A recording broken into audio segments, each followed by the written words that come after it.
This week on the Information Exchange, federal leaders are seeing coordinated movement across the PAVE framework that will affect planning for the rest of the calendar year.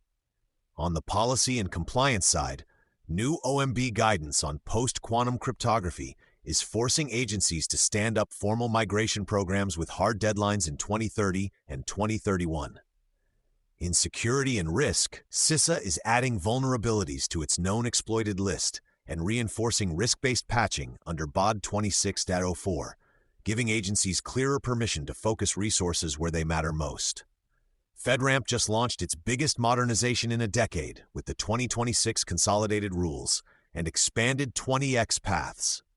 And on the mission outcomes side, the FAA took a tangible step forward in air traffic control modernization with a new AI-enabled contract award. Let's start with cryptography.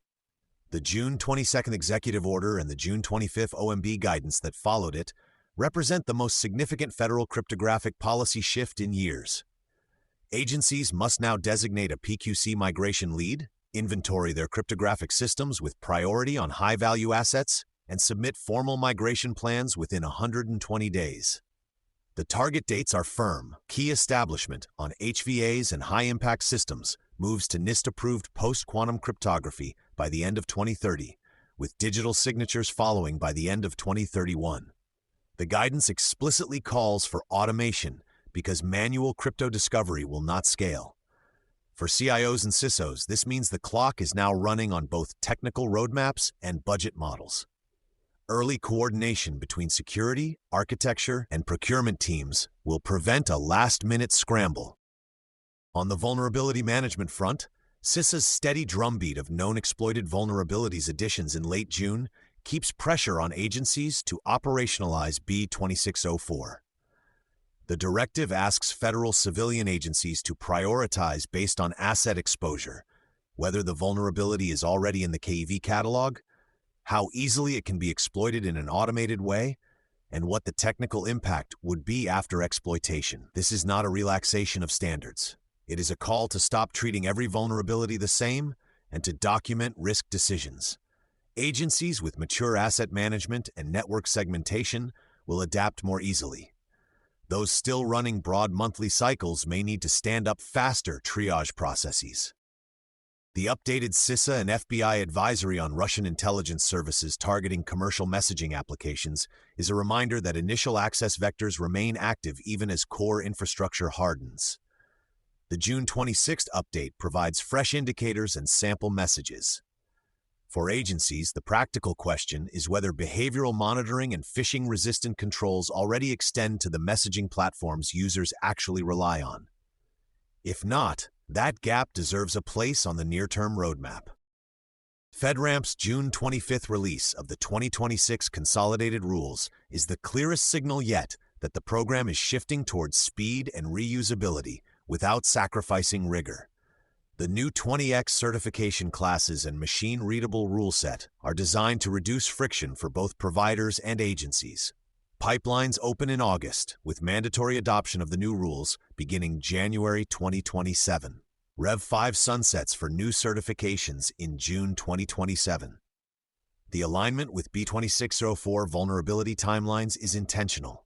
Cloud teams evaluating new authorizations should review the consolidated rules this month so they can align evidence collection with the new expectations. Finally, the FAA's June 23rd contract award to Airspace Intelligence for an AI and software backbone in the Traffic Control System Command Center shows what mission-aligned AI deployment looks like in practice. It is not a broad generative AI rollout.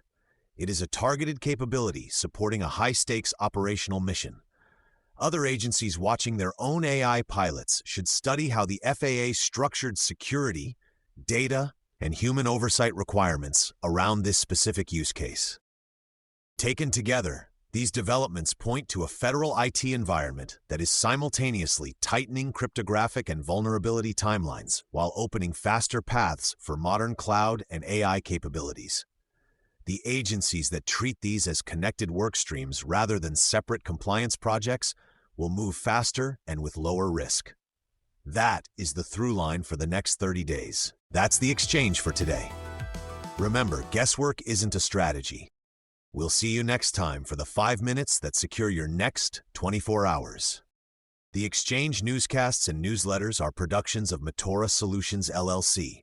Matora is both a hub zone and a service-disabled veteran-owned small business.